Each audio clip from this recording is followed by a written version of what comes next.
I think I was still a young man when I went over there, and I came back a man. After spending 14 months, I mean, I was very lucky to be back. It felt like I needed to do something. You know, I had this great opportunity of being back in the States. I thought my mission's not over. In the fall of 2004, Sergeant Juan Salas was back to being Student Juan Salas at picturesque Manhattanville College, 30 miles north of New York City. He was an Army reservist called to active duty after his sophomore year. And there was one thing he was sure many in uniform would treasure. For me, getting letters was like a piece of gold. You know, it's something that you treasure so much for so long, and even when you're having an off day or a bad moment, you just look at those letters that you post on the wall and you say thank you for all those great things and for all those letters that people give you. One of the common values that we hold precious here is a commitment and an act of doing, of giving back and making this world a better place. The school's commitment to community service made it fertile ground for Juan's determination to do something for the troops. He tossed around possibilities with Manhattanville President Richard Berman. Soon, the idea of an organized pen pal program developed. President Berman pledged the college to underwriting costs. They called the program My Soldier and held a press conference to announce it publicly on Veterans Day 2004. My Soldier took off. And all of a sudden we had 100-something thousand people signed up. Then it turned into 400,000 people signed up. So we just kept working on it, and it's been a year and a half, and it's still going strong. People have been very accepting of it, and it's kind of surprising the kind of support that we've received from all over the country. I think all of us now can sit back and say, you know, one person really can make a difference. You now have 400,000 people around the world who've signed up because, you know, one institution supported one person with a dream and with a passion. The My Soldier idea attracted local high school students Lauren Frisia and Lynn Adamari. Lauren got approval for a My Soldier club at school and had 65 kids at the first meeting. The first letter was a handwritten letter. And I just wrote basically telling him what club I was a part of and like where it originated, which is Manhattanville. And I told him just about myself, just a couple of facts like where I lived and how old I was and like my favorite things to do. It might sound like kind of corny, but I guess it's like the best way to get a conversation started. Juan Salas played soccer for Manhattanville, so many early supporters came from among the school's athletes. Baseball player Mike Seminara is now writing to his third pen pal in Iraq. A lot of it is their daily life, but sometimes the letters are mostly about what I'm doing, because they don't want to talk about themselves. They'd rather hear about what's going on in America, back home, you know. Sometimes service members do want to write about their deployment experience.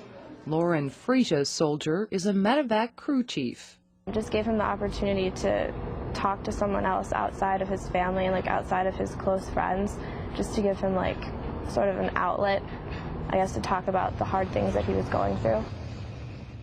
When Sergeant Salas returned from deployment, he signed up for the 2-year Reserve Officer Training Program. In May, he became Second Lieutenant Salas. My goal was to support 200 soldiers, and with a school, I figured, hey, that could be possible. You know, and now we have over 400,000 supporters, and we're supporting over 175,000 troops. I was amazed. The program will continue. Manhattanville remains firmly committed to My Soldier. The American soldier is us, and we owe that person the respect, the love, the compassion, the help, and the support that regardless of what's going on there, we understand he or she's putting their life on the line, and we need to be there for them. Mixed emotions running through my mind. To free a nation, gotta leave my family behind. How difficult it must be for these men and women to get on that airplane and knowing they're not going to see their families for 6 or 12 months. It leaves a hole in my gut just thinking about it and the kind of dedication that takes. This particular song I liked because it addressed real-time, live, frontline memories of what this soldier was going through. Hurts a little, but it helps us.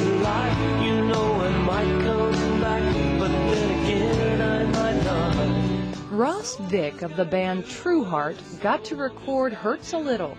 It was written by Master Sergeant David Arsment. He's an Air Force Reserve technician who's been writing songs for years and has had several of them recorded before.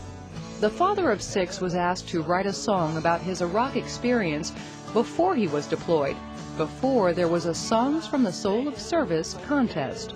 Just gave me something to do while I was there, you know, in the small cracks of time that I had to put this together, and we actually didn't even finish it till we got back, and we had edited it down. And the Dallas songwriter artists that got involved with doing these really try to do what they do best and still honor the songs by being true to the lyric and by being true to the melody and by being true to the chord structure and trying to be true to the emotion of the song.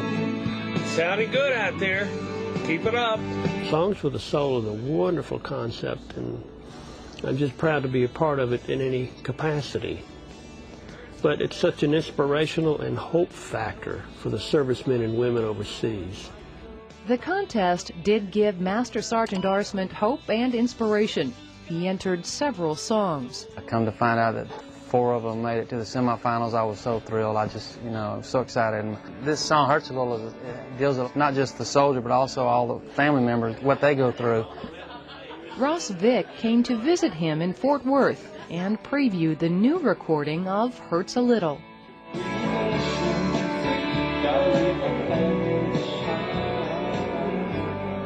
Wow. That's awesome, huh?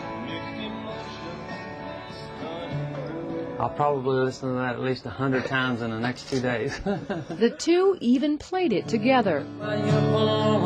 Say our sweet goodbye. I get up on that and wipe the tears from my eyes. Oh, it hurts a little, but it helps a lot.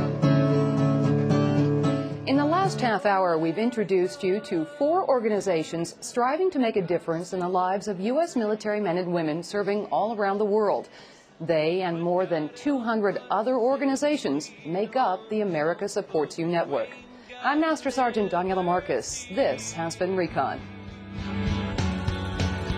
Now I'm touching down, my call of duty is done. Back in freedom land, back where I come from. See the reason why I do what I do, to see the flag still waving and hear them say